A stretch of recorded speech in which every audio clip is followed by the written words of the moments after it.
Bismillahirrahmanirrahim.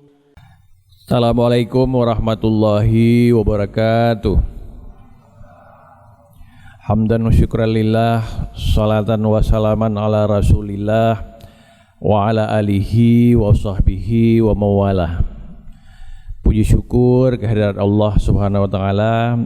Selawat dan salam sama-sama kita sampaikan ke pangkuan Nabi besar Muhammad sallallahu alaihi wasallam beserta sahabat dan keluarga beliau.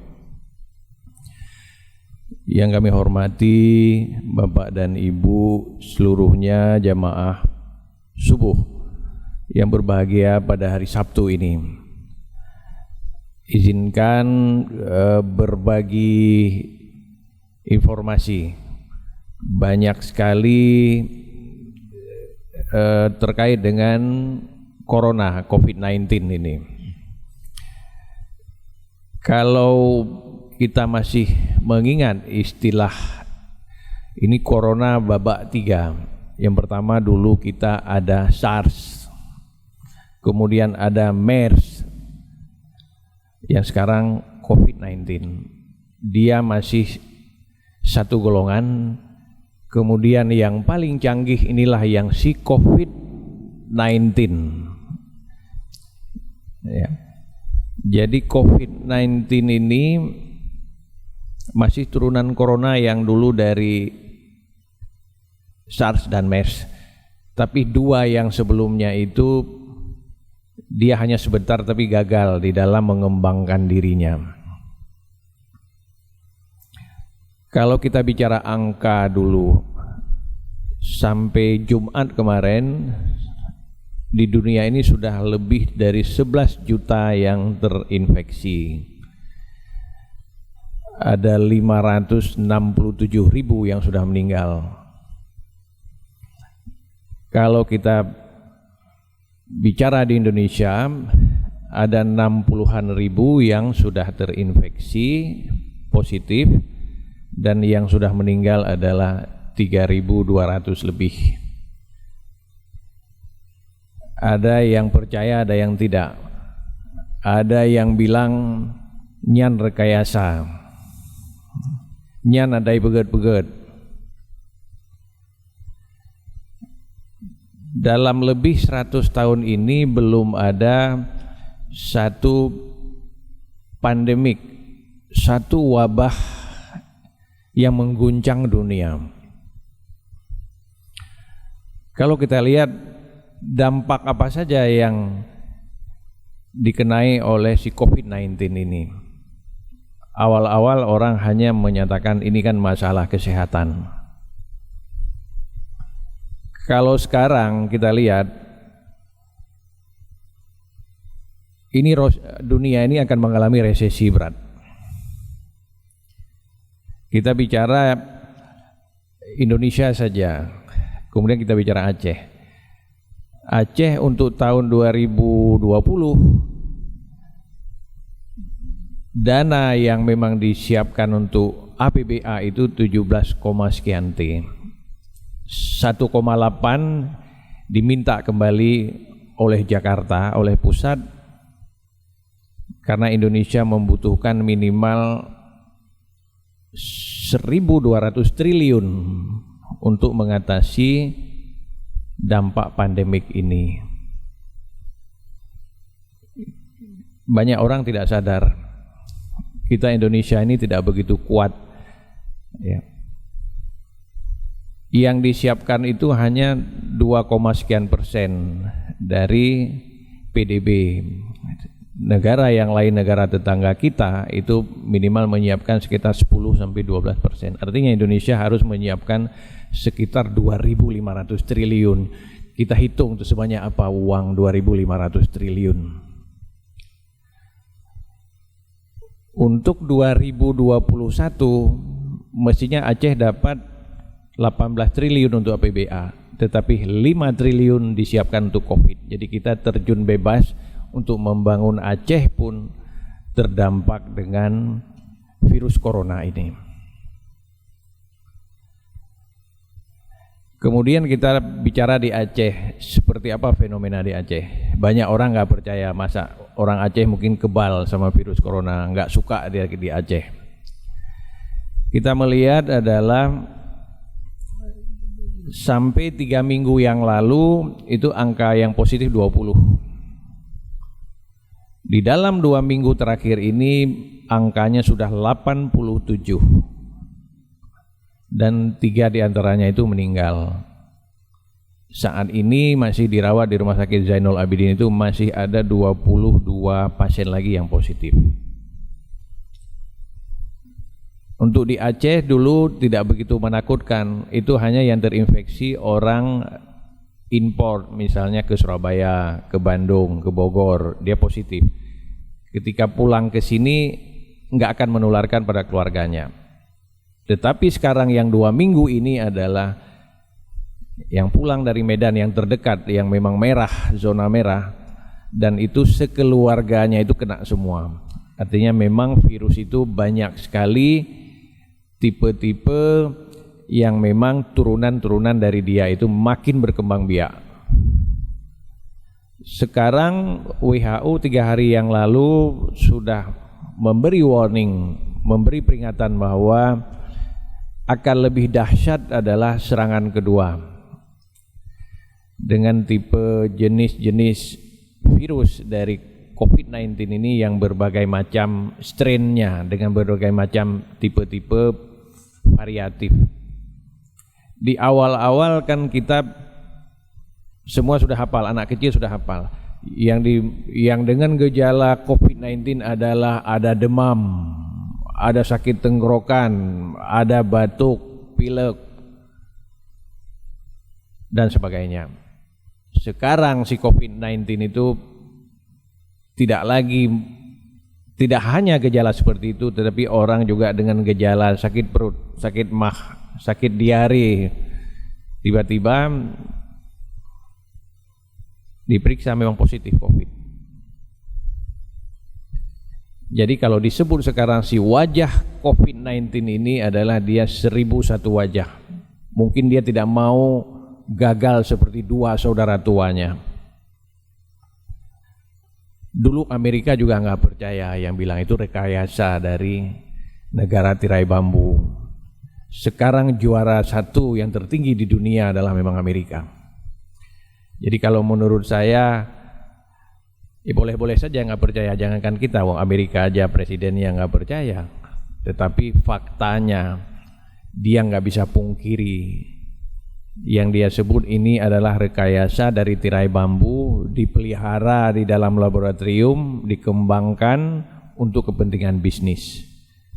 Dan WHO dengan seluruh pakar saintis yang hebat-hebat di dunia menyatakan itu bukan konspirasi, bukan yang dibuat di dalam laboratorium dan kemudian dilepas, tetapi itu memang perkembangan yang awal disebutkan itu adalah dari hewan, dari binatang, dari kelelawar, dari ular, dari macam-macam, yang penyakit zoonosisnya itu pindah pada manusia.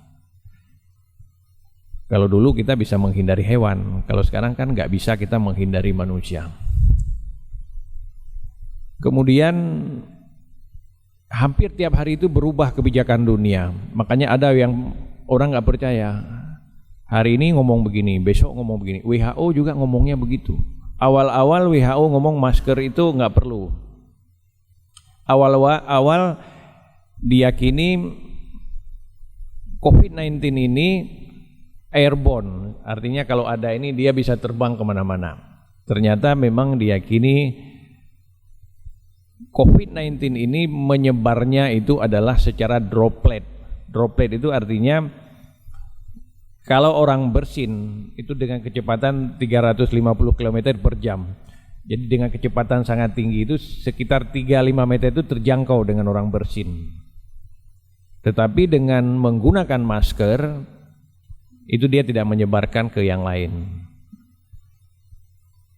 Kalau kita mau bersin, nggak bisa nunggu rakaat terakhir, nanti bersinnya nggak bisa, dia langsung bersin. Makanya diyakini dengan menggunakan masker, Kalau bersin ya memang nyangkut di masker, tidak akan mengotori atau tempat yang lain.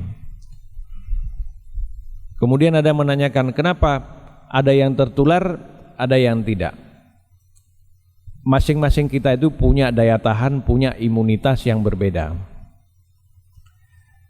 Jadi ada seseorang dosisnya kalau 100.000 virus dia nggak apa-apa.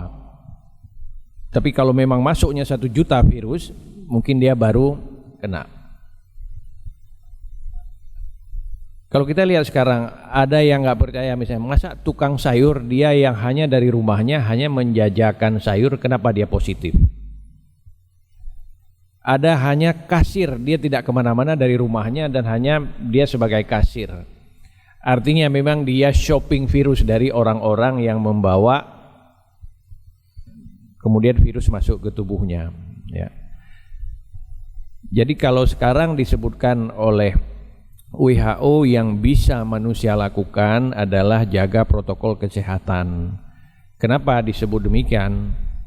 Dulu ada yang mencoba lockdown. Lockdown itu ya orang kalau ada wabah seperti itu mengurung diri saja di rumah, nggak keluar kemana-mana. Ternyata itu orang tidak kuat. Lebih dari 60-70% itu secara ekonomi tidak ngapa-ngapain itu tidak tahan orang. Ada orang yang membuat statement lebih baik mati dibanding nggak boleh kemana-mana, karena juga akan mati juga, nggak bisa mencari rezeki, nggak ada apa-apa. Jadi sekarang ada yang menanyakan sampai kapan COVID-19? Dikatakan vaksin, kalau sudah ditemukan vaksin itu mungkin ada harapan. Artinya itu bisa terlindungi, masyarakat yang ada di dunia ini bisa terlindungi dengan ada vaksin. Disebutkan adalah vaksin itu rata-rata paling cepat itu 2 tahun. Rata-rata 2-5 tahun. Ya. Jadi membutuhkan waktu yang panjang. Kita melihat dalam 6 bulan ini betapa dalamnya resesi dunia. Indonesia diperkirakan kita akan minus 6%. Malah dulu perkiraan ekonomi Indonesia 2020 akan tumbuh 5,sekian% plus. Ada orang yang nggak merasakan dampaknya, tetapi banyak. Kalau yang ingat itu sekarang sudah puluhan juta yang PHK, yang tidak mendapat pekerjaan, hotel, ribuan hotel tutup, maskapai juga kolab, kuliner tidak laku. Ada orang yang merasakan tidak ada apa-apa, nggak ada masalah apa-apa, tapi yang anaknya kuliah, yang segala macam itu merasakan dampaknya. Kemudian ada yang menanyakan, apa urusannya sama saya COVID? Saya nggak takut kok sama COVID-19. Ini kan nyawa saya. Kenapa sibuk-sibuk ngurusin ini? Maka disebut adalah sekarang orang yang masih membangkang, yang merasa kebal dari COVID, nggak akan terkena, sehat, maka sesungguhnya adalah itu manusia yang paling sombong. Karena si COVID ini dia hanya perlu inangnya itu adalah manusia, dia numpang saja lewat manusia. Makanya kalau kita lihat animasi bagaimana pergerakan si COVID itu, dia hanya butuh manusia untuk membuat dia itu bisa dari satu orang ke orang yang lain. Dan kalau kita lihat banyak dia media-medianya itu orang sehat. Tetapi ketika memang orang yang ada penyakit diabetes, ada darah tinggi, penyakit ginjal, kalau terkena yang positif jarang selamat. Jadi kalau dikatakan apa pentingnya orang sehat, orang-orang yang memang kuat ini ikut mengikuti protokol kesehatan. Analoginya adalah untuk dirinya mungkin selamat, tetapi orang yang sehat yang misalnya di warung-warung duduk mengabaikan protokol kesehatan, yang ditakutkan adalah menjadi pembunuh bagi orang lain. Kenapa jadi pembunuh bagi orang lain? Yang sehat itu menyimpan virus tetapi tidak ada gejala, namanya OTG, orang tanpa gejala. Kenapa sekarang sangat agresif dilakukan meskipun Indonesia ini telat? Kita termasuk dibully oleh dunia yang memang tidak banyak melakukan tes, baik rapid test atau real time PCR. Itu sama analoginya, tes yang dilakukan rapid test ini bukan untuk menentukan positif tidaknya, tetapi untuk mendeteksi di dalam sekelompok masyarakat, katakanlah ini jamaah kita semua. Di tes katakanlah ini ada 70 orang. Mungkin ada 6-5 orang itu yang reaktif atau positif. Itu biasanya itu 90% akurat. Kalau yang reaktif rapid test dilakukan swab untuk memastikan iya atau tidak. Nah. Jadi jangan misalnya ada yang bilang nggak ada gunanya itu rapid test, nggak pasti. Coba kita yakini untuk rapid test itu mungkin pemerintah harus membelikan satu orang itu hampir 150.000 atau 200.000 rupiah per satu tes rapid test. Kalau yang real time PCR yang di swab yang di kerongkongan itu membutuhkan biaya sekitar 1,2 juta. Ya. Sekarang pemerintah Indonesia menyiapkan dana untuk COVID 75 triliun. Mestinya kalau kita bangun masjid sudah berapa banyak? 75 triliun yang disiapkan untuk ini. Kemudian bantuan langsung tunai itu juga hampir 600 triliun, itu dampak dari ininya. Untuk apa dilakukan rapid test atau swab? Itu sama analoginya. Ini sekarang harimau berkeliaran di mana-mana. Yang paling bagus adalah dengan ketemu yang positif, sama seperti kita menangkap harimau, masuk kandang dulu, jinak, nanti kita lepas lagi harimaunya.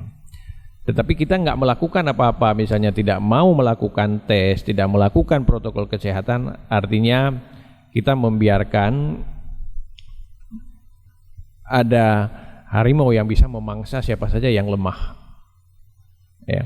Jadi itu analogi seperti apa sekarang disebutkan WHO dan Indonesia menuju new normal. Saya ingin menyampaikan adalah kalau kita tanya mungkin di antara 10 yang benar memaknai new normal mungkin 2-3 orang, sedangkan 7 lainnya itu belum paham new normal. Yang dimaksud dengan new normal itu adalah bukan si ate tanyo kalau gaya biasa. Mbak tanyo hijau, hana pupu, hana rame, hana pura pakai siapa dia tanyo. Yang dimaksud dengan new normal itu adalah sebelum vaksin ditemukan, sebelum pandemik ini dikatakan oleh WHO sudah bisa dikontrol. Yang dimaksud dengan new normal yang bisa dilakukan dan relatif tidak mahal biayanya adalah jaga protokol kesehatan. Yang bicara protokol kesehatan sekarang adalah bukan orang kesehatan. Seperti apa protokol kesehatan yang disebutkan tadi itu? Kita melihat dari masing-masing instansi. Kalau di rumah sakit jauh lebih ketat, misalnya pasti memakai masker, sering-sering cuci tangan, ya, jaga jarak,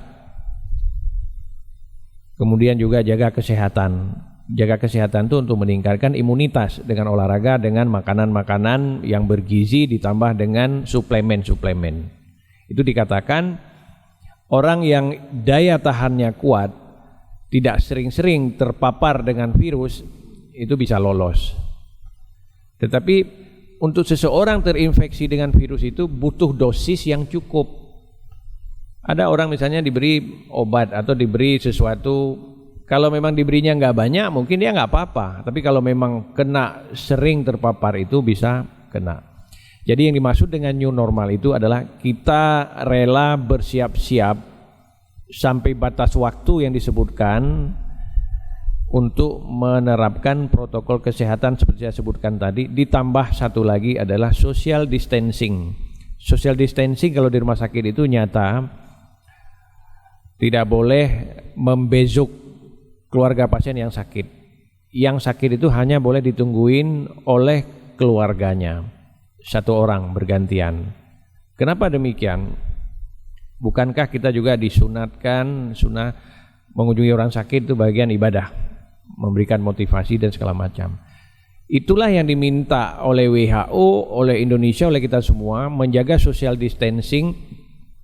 Tidak harus kalau ketemu kita ini nggak ada salaman. Jadi jangan kita salahkan, nyo agama apa lo kayak begitu haji salam li, haji cum jaro gure ya.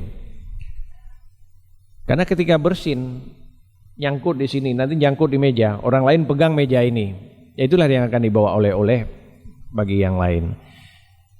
Jadi dengan jaga jarak yang diharapkan sekitar 1 meter ya, 1 meter ini. Jadi kalau sekarang new normalnya itu seperti itu. Jadi kalau kita lihat animasi, kalau kita naik tangga, ada tangga itu. Kalau memang sempit, orang akan nunggu tuh orang yang biar turun dulu baru dia naik. Dia nggak mau papasan terlalu dekat. Ini yang dimaksud dengan new normal. Jadi artinya hanali normal lagi berasakan. Normal saat new adalah hana salaman. Kalau bisa itu jangan dekat-dekat dengan orang, jaga jarak,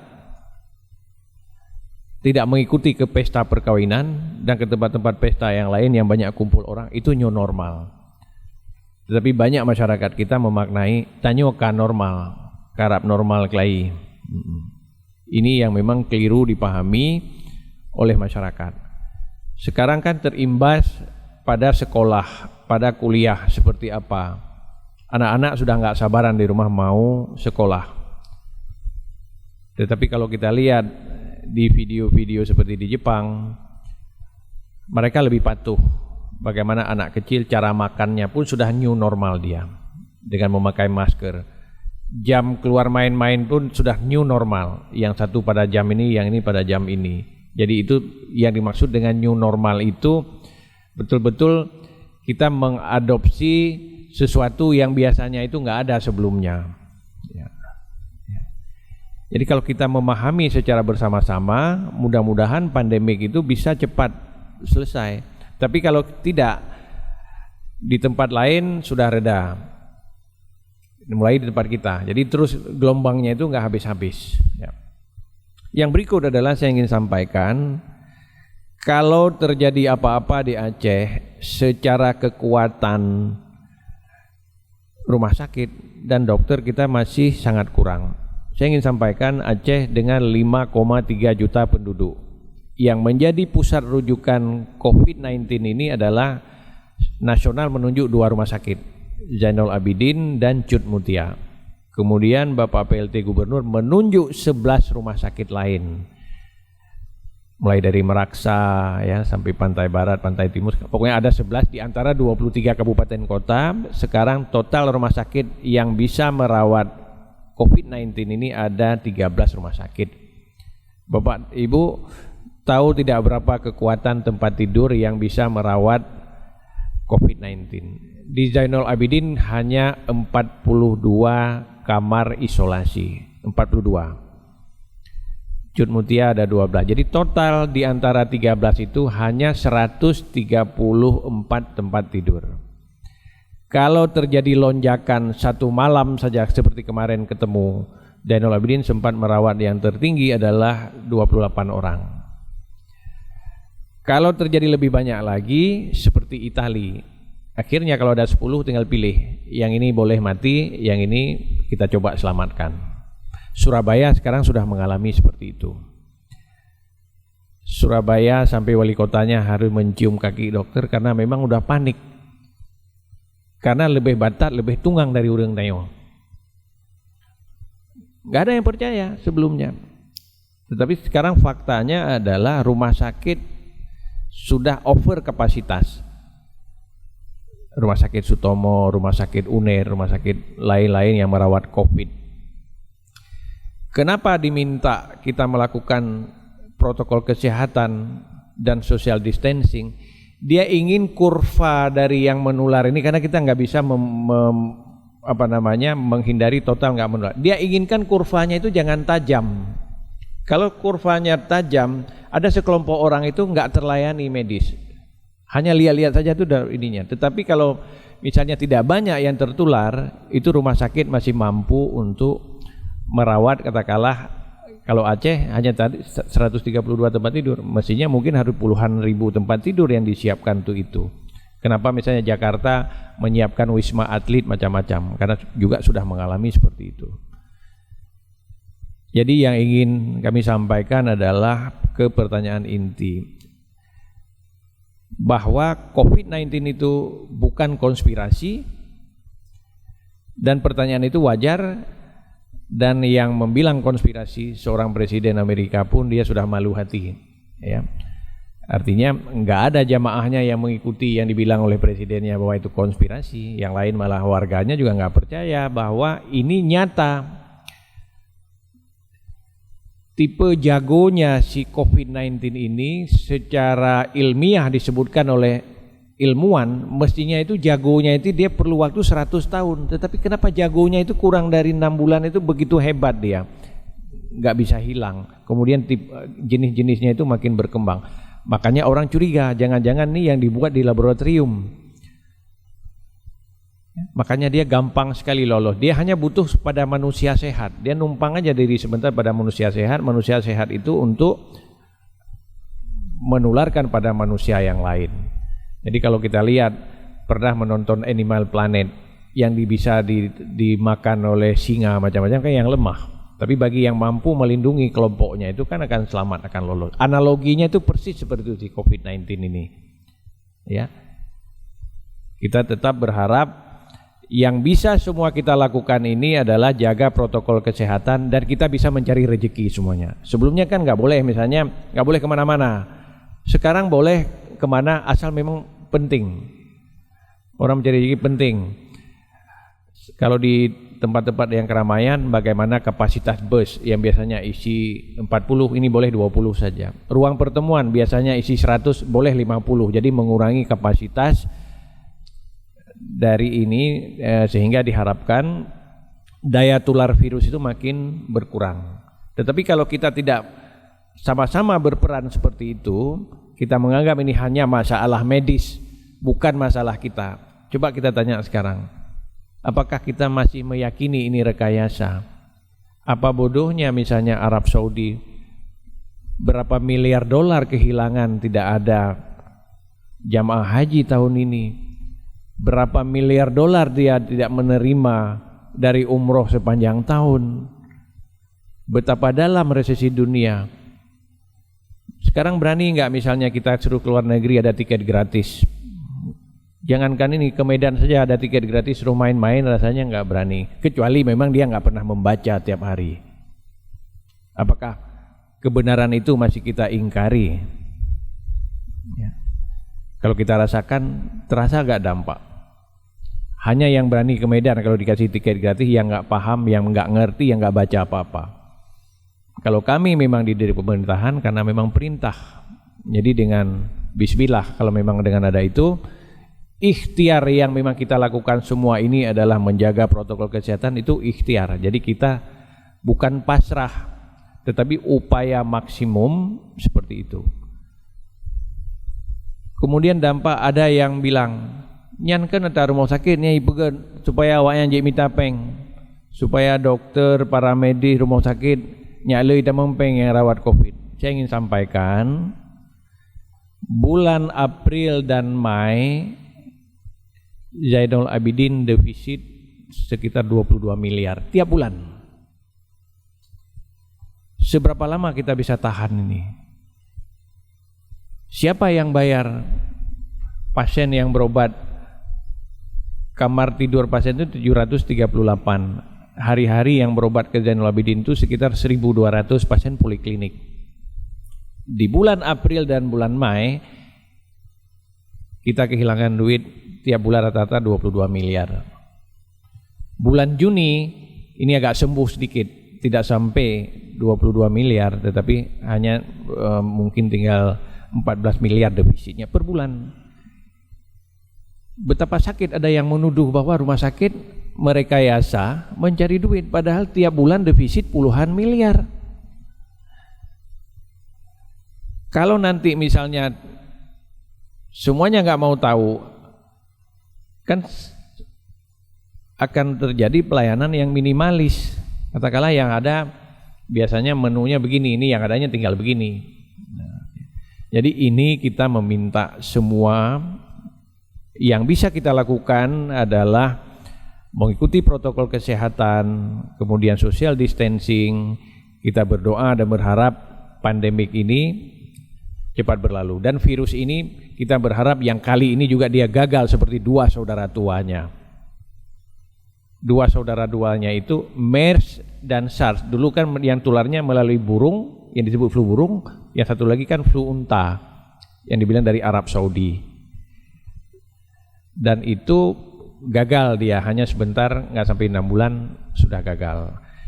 Sekarang si corona COVID-19 ini generasi ketiganya ini kita juga berharap dia gagal, tetapi sekarang dia masih sangat kuat. Ya, jadi kita semuanya berikan kontribusi terbaik kita. Paling tidak kesalehan sosial kita ini hanya dengan menjaga protokol kesehatan, kita sudah memberikan kontribusi untuk pemerintah. Ada orang memang asal dibilang A oleh pemerintah dia mesti B. Ya, ada yang seperti itu. Tetapi kalau dilihat baik-baik, apakah proyek pemerintah seperti ini yang sudah minus 6%, ya, ekonomi sampai baru 6 bulan. Tahun depan juga kita sudah tahu untuk Aceh saja sudah kurang 5 triliun karena memang itu nggak ada duit, karena mereka sudah siapkan untuk COVID untuk itu. Kalau COVID ini cepat selesai, uang itu bisa dibelanjakan kembali untuk pembangunan. Jadi harapan kita semuanya, mari kita bisa bekerja seperti biasa, lakukan new normal. New normal itu ya memang jaga protokol kesehatan, rela kita melakukan social distancing, kunjung mengunjungi mungkin dengan memakai teknologi seperti sekarang, video call, telepon, ketemu, ngomong dengan yang di depan. Anggap saja memang semua yang di depan kita itu positif virus sampai terbukti tidak. Karena kenapa demikian? Saya kepingin tanya, di antara ruangan ini berapa yang sudah ikut rapid test? Ada tidak? Enggak ada. Jadi ada juga yang menuduh, misalnya kemarin mau buka dayah. Ada dayah yang memang meminta supaya bisa dilakukan rapid test sehingga tahu di dalam komunitas itu ada tidak yang reaktif. Kalau ada, diobatin sehingga seperti analogi harimau tadi itu, jangan terkam-terkam yang lain, diobatin menjadi jinak, aman di dalam komunitas. Jadi ini yang ingin kami sampaikan. Kita masing-masing bisa memaknai seperti apa jaga jarak misalnya. Kalau yang melihat video bagaimana Masjidil Haram, kemudian di Madinah, Masjid Nabawi, jaga jarak pakai masker. Kenapa demikian harus jaga jarak? Karena seperti saya sebutkan tadi, kalau tidak pakai masker dengan jarak yang kurang dari 1 meter, saya bicara, ini 1 meter di depan saya, ini analoginya kalau Bapak punya senter, coba senter itu kan ada yang terbang-terbang, itulah yang memang setiap dari yang ininya kalau memang positif itu akan bisa menularkan orang lain. Tapi dengan menggunakan masker, dengan menjaga jarak, meminimalisir sehingga virus itu kehilangan akal ya. Inilah yang diinginkan oleh WHO. Ya. Di Rumah Sakit Zainul Abidin kita punya satu masjid Raudatul Jannah. Dua bulan lebih kami tutup dan baru kami buka 2 minggu yang lalu dengan membuat protokol kesehatan yang ketat di situ. Tapi paling tidak ini prinsip mau menggunakan masker, ini tidak pakai karpet. Kenapa demikian? Karena virusnya lebih gampang dibersihkan kalau memang dengan ada ini dipel, dengan ada antiseptik bersih, dia udah lemah, nggak akan bisa. Mungkin kalau di karpet atau di ini dia lebih lama bertahan berhari-hari. Ya. Jadi ini yang ingin kami sampaikan, mudah-mudahan bermanfaat. Dan saya suka kalau ada yang mau bertanya, mungkin kalau forum, kalau di Oman ada yang bertanya, kalau ada 1-2 yang bertanya, mungkin ada yang saya belum sampaikan, barangkali penting untuk ditanyakan, kita bisa berbagi. Iya, jadi rapid test sekarang di Aceh sebelumnya di Zainul Abidin di rumah sakit juga ada yang berbayar dulu. Karena rumah sakit Zainul Abidin itu BLU. Jadi ada yang layanan karpet merah. Karpet merah itu misalnya kami nggak mau antri. Tolong ke rumah, periksa seperti Prodia, itu berbayar. Kemudian setelah 1 minggu berbayar, oleh Pak Gubernur menginstruksikan bahwa semua untuk rapid test ini akan disuplai oleh pemerintah. Sehingga rumah sakit yang sudah membeli sendiri disimpan, jadi tidak memberi layanan yang berbayar. Ya, yang macam-macam harganya itu ada misalnya rapid test saja, tidak ada konsultasi dokter, seperti memang modal ya jarum suntik, media untuk memang memeriksa, udah periksa seperti itu. Jadi kalau sekarang ditanya di Zainul Abidin rapid test tidak berbayar. Awal-awalnya hanya 40 orang sehari, saat ini sudah sekitar 160. Itu jam 6 itu udah rame, truk-truk itu sudah ini, misalnya tukang yang mau ke Medan atau yang mau sekolah yang segala macam sudah antri banyak ya. Jadi ada juga yang menanyakan tuh apakah rapid test itu perlu apa tidak. Itu dia mendeteksi antibodi atau antigen. Orang yang sudah pernah terpapar ya. Orang yang melihat seperti apa reaksinya, baru dilanjutkan dengan swab. Ya. Kemudian rapid test itu juga banyak jenisnya, sama seperti obat-obatan. Ada ratusan jenis, ada lain pabrik. Mungkin pemerintah kita juga nggak tahu yang membeli yang tipe apa. Ya. Nah, jadi tetap sekarang masih digunakan rapid test itu untuk melakukan screening. Kenapa yang ada di dalam komunitas sekarang di Satpol PP juga ada satu yang positif. Itu dari rapid test juga. Waktu rapid test reaktif, diperiksa di swab positif. Artinya yang ingin dicari dengan rapid test itu ketemu. Tapi kalau semuanya misalnya nggak pakai rapid test dilakukan swab, nggak cukup. 1 bulan itu triliunan perlu duitnya. Ya. Jadi ini upaya-upaya yang dilakukan. Seperti di Bandung. Di Bandung itu kan lebih cepat tenang sekarang karena memang mereka sangat agresif di dalam melakukan rapid test. Di mana-mana di mall, di pasar, di komunitas-komunitas itu sangat agresif, puluhan ribu per hari dilakukan tes. Jadi cepat terdeteksi di dalam komunitas ya. Jadi pertanyaan tadi, kalau sekarang mencari rapid test yang negatif, yang tidak berbayar di Zainul Abidin, sedangkan yang berbayar itu banyak karena memang itu dibolehkan. Yang tidak dibolehkan adalah menjual sumbangan. Bakalan ini disumbang, tetapi dijual itu yang tidak boleh. Ya, jadi kalau memang ada case per case itu kita tidak usah menggeneralisir, tetapi itu bisa dilihat secara lebih detail ya. Ada juga sekarang yang nggak percaya, ini hari ini positif, besok negatif, kemudian positif lagi. Itu juga memang seperti itu perangai virusnya ini. Tapi dikatakan kalau memang katakanlah pasien positif dia, sudah dirawat 2 minggu, meskipun lebih dari 2 minggu masih positif, itu dia sudah lemah. Daya tularnya itu sudah sangat lemah ya.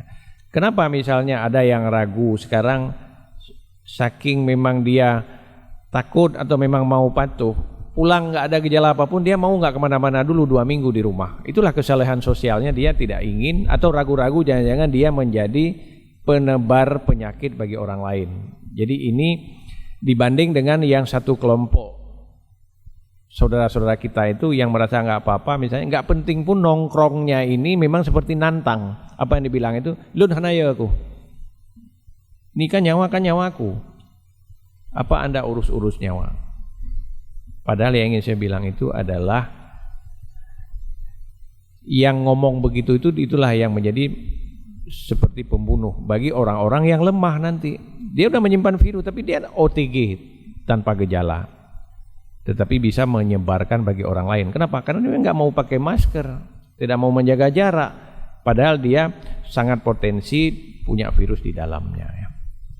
Ada yang lain mungkin? Ya silakan. Jadi flu babi itu bukan. Jadi sama, misalnya influenza, ada yang beri nama flu, influenza, pilek. Untuk vaksin itu saja sekarang ada 10 macam. Jadi ada orang bilang, tapi sudah divaksin kok masih pilek juga. Makanya dia itu makin banyak dibuat vaksinnya. Ada juga tipe yang memang lolos dari itu. Ya. Tetapi tidak agresif, tidak sepotensi menimbulkan kematian itu dibanding dengan corona. Dulu awal-awal kan Indonesia kan menyangkal, itu bilang yang meninggal itu flu babi. Ada juga sekarang angka Indonesia tercatat sudah meninggal 3.200 plus sekian. Ada yang meninggal nggak tercatat, kenapa? Waktu meninggal itu belum keluar hasilnya, ya. Atau belum sempat diperiksa swab karena sakit meninggal. Jadi tidak tercatat sebagai angka. Kemudian juga saya sebelum lupa ingin menyampaikan adalah kalau memang satu positif berarti itu seperti puncak gunung ada 10 lain. Kalau di Aceh ada 80 kali 10 aja. Itu sudah ada angka-angka prediksi. Ya. Jadi kalau kita sudah 87 positif kali saja berarti kali 10 ada 800-an yang positif sudah ada di Aceh. Ada di mana misalnya kan ada yang bilang nyo tanya ke kenapa ya masing-masing wiunen kan kenal medum nyo. Nyo gaya rumah ji. Pertanyaan saya adalah tahu nggak saya hari ini kemana saja misalnya? Misalnya saya ke tukang pangkas, saya ke mall, saya ke kafe ini, saya ke musola ini berinteraksi. Kemudian saya pulang ke rumah, ketemu dengan misalnya ada di rumah itu yang ada orang sakit yang lemah. Inilah yang disebutkan kalau kita tidak menjaga ini, kita akan membawa oleh-oleh seperti itu. Tetapi kalau sama-sama kita menjaga, 1000 kali kita sangat ini mungkin 1-2 kali kita lengah. Tapi dengan kita menjadikan new normal ini adalah kita jaga, mudah-mudahan kita bisa lolos dari itu. Jadi kalau ditanyakan tadi flu babi dengan apakah masuk dengan jenis ini, yang sangat signifikan dari corona ini adalah MERS dan SARS. 2003 dan 2013 10 tahun ya siklusnya. Sekarang 10 tahun datang lagi COVID-19 nih. Makanya orang mikir-mikir jangan-jangan memang si Pluto nih pegat lagi kan ininya. Ya, sampai skeptis seperti itu ya. Jadi kalau flu babi ini bukan dari si corona ini. Corona ini jangan bangga dulu ketika diukur suhu 36, kita normal. Itu banyak sekali yang lolos kalau hanya melihat dari itu saja. Itu salah hanya satu cara untuk melihat. Makanya kan dihimbau sekarang yang sakit, yang kurang sehat jangan ikut berjamaah, di rumah saja dengan ini. Tapi kalau memang tidak sakit, tidak apa-apa, silakan pakai masker, jaga jarak. Ya, jadi ini seperti apa menular si virus ini dengan droplet, percikan. Kalau saya bersin, saya batuk dalam radius 3 meter ini dia akan kena. Kemudian apakah dalam ini dia terbang-terbang ke sana? Tidak. Dia bukan airborne. Kalau airborne itu kan ada seperti misalnya difteri. Difteri kan dulu juga yang tiba-tiba sakit kerongkongan, terutama pada anak-anak, meninggal karena berat. Makanya ada vaksinnya. Itu penyebarannya lewat udara. Ya. Kalau TBC itu airborne juga. Misalnya orang meludah, ada dahaknya kemudian kena matahari kering diinjak sama orang terbang. Kita hirup sedikit nggak apa-apa, tapi sering menghirup itunya maka kenalah kita TBC. Tetapi kalau si virus ini droplet, percikan langsung. Kenapa misalnya ada dokter atau tenaganya memakai face shield, pelindung wajah? Dia takut nanti tiba-tiba orang bersin. atau orang ngomong terlalu dekat, ya. Orang terlalu dekat akan terlihat. Makanya saya bilang kalau kita kepingin lihat seperti apa droplet ini, kalau ada yang bawa senter, coba senter aja, kan akan kelihatan kalau dengan ada lampu, ya seperti itu. Jadi ini flu babi bukan. Ada lain lagi?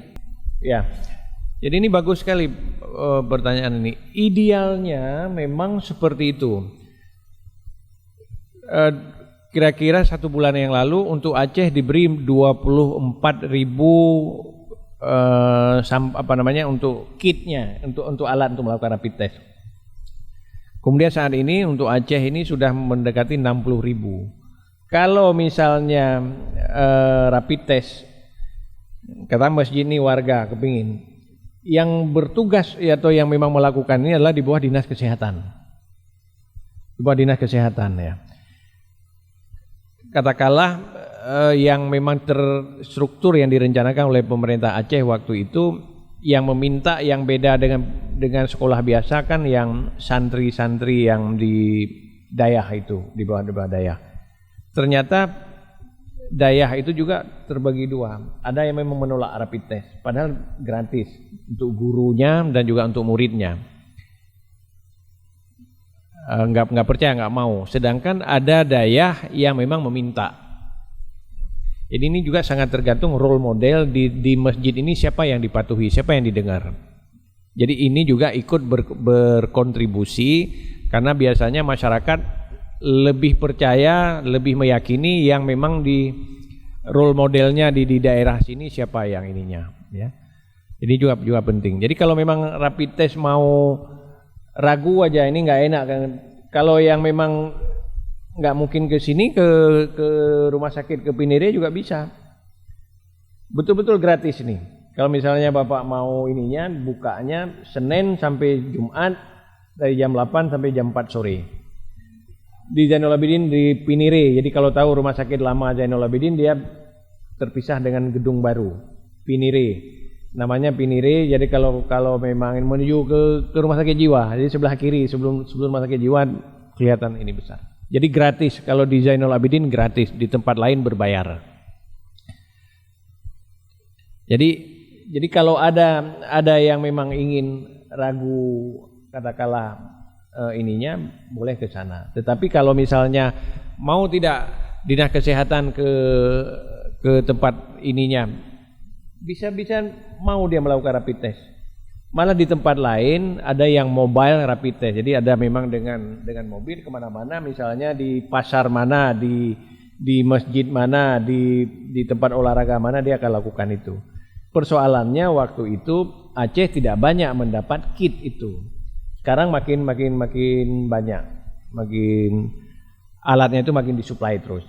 Dan ini adalah kewajiban sebenarnya. Kalau yang Bapak tanya itu, pemerintah berterima kasih karena Bapak meminta untuk komunitas ini.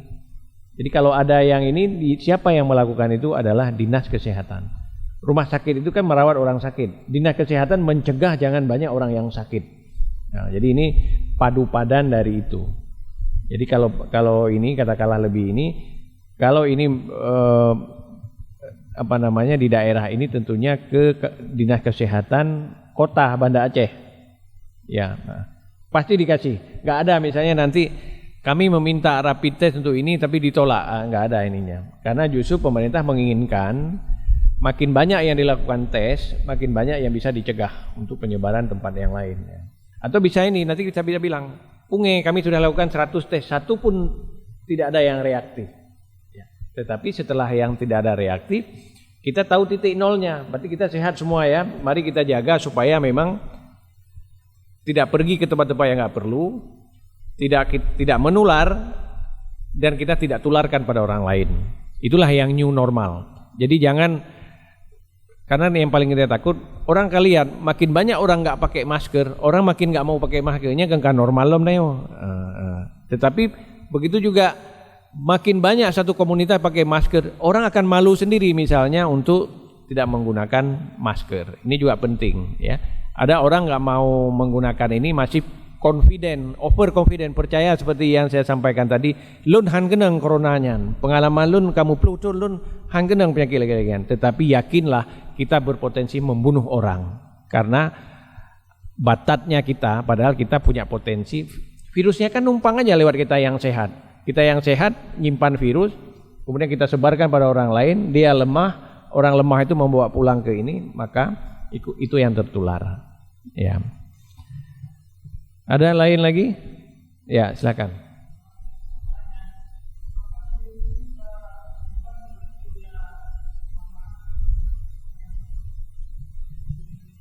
Iya, ada yang nanyakan kenapa di tempat-tempat tertentu, katakanlah pertemuan, itu tidak dianjurkan prasmanan. Dia bukan menyebar dari makanan yang ada di dalam kuali itu. Biasanya medianya adalah yang menyebar itu, coba misalnya sendok kuah, itu dipegang oleh 100 orang.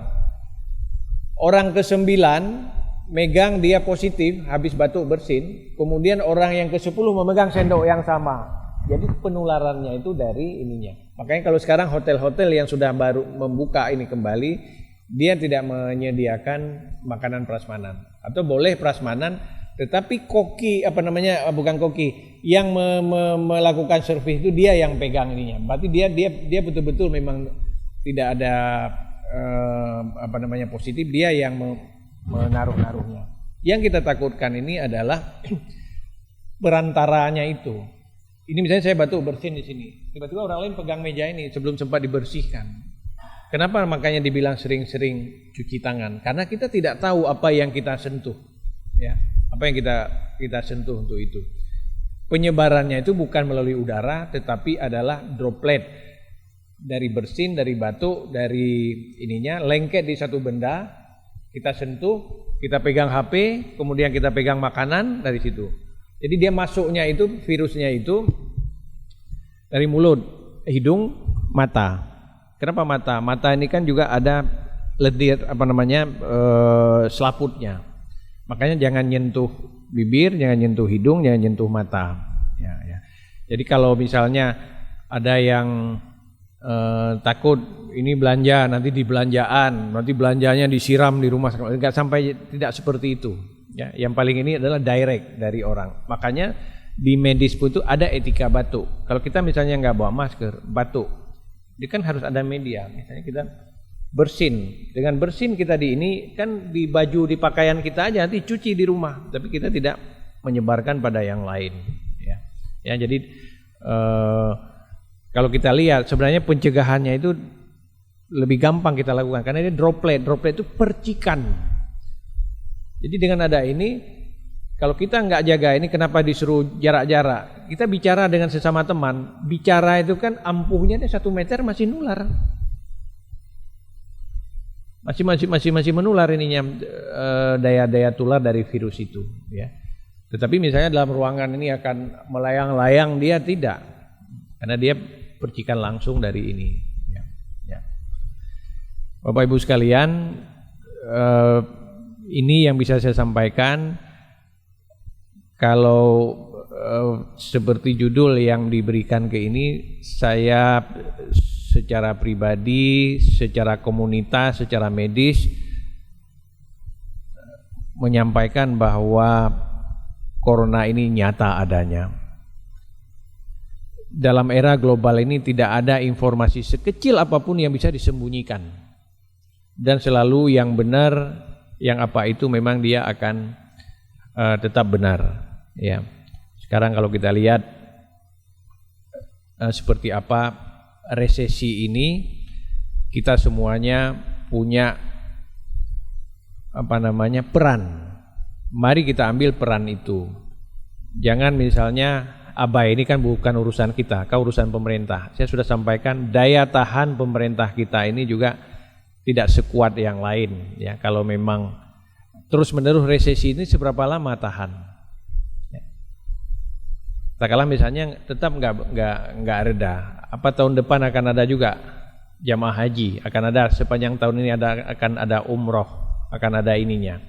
Apa kurang pinternya orang-orang itu misalnya tetap. Kok kita tanya, kok kita nggak takut? Kok Arab Saudi aja takut dia?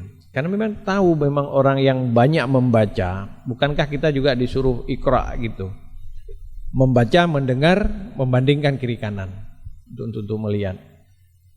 Ini yang paling penting untuk sama-sama, sehingga kita tidak hanya dengar dari satu informasi, kita bisa menimbang ya. Jadi ini kita bisa menjawab hal-hal yang ada keraguan dari kita. Sampai ada menanyakan, apa pentingnya masker, apa pentingnya jaga jarak, apa pentingnya cuci tangan. Dengan ada ini kan tahu, oh cara menular virus itu iji kenipo bak udara, kan dia adalah dengan droplet, percikan. Caranya, kenapa jaga jarak 1 meter? Saya bicara, kalau ada teman lawan bicara dengan ini, itu akan memang saling nularkan. Karena dari partikel-partikel yang saya nggak harus bersin. Karena kalau ada yang melihat video animasi yang Jepang buat itu di dalam ini dengan sinar khusus, dia bisa lihat bagaimana kita ngomong itu dia jutaan partikel akan melayang-layang. Kalau saya bicara nggak pakai masker ini, dia segini aja kemampuan, kecuali saya saya tiup-tiup gitu, mungkin jauh dia terbangnya. Tapi ini sudah ininya jatuh, ini dibersihkan, udah bersih lagi kalau misalnya saya ada ininya. Ini analogi yang bisa kita inikan ya, yang bisa kita jaga semuanya. Ini mudah-mudahan bermanfaat. Kita terus menerus sama-sama berperan semuanya. Nggak ada yang nggak berperan, karena dampak ini adalah bukan dampak kesehatan, karena dampak orang nggak bisa mencari rezeki, orang nggak bisa kemana-mana. Kita terkurung di dalam komunitas kecil, nggak berani kemana-mana. Ya. Oke Bapak Ibu sekalian, lebih kurang saya mohon maaf. Saya akhiri, wabillahi taufiq wal hidayah. Assalamualaikum warahmatullahi wabarakatuh.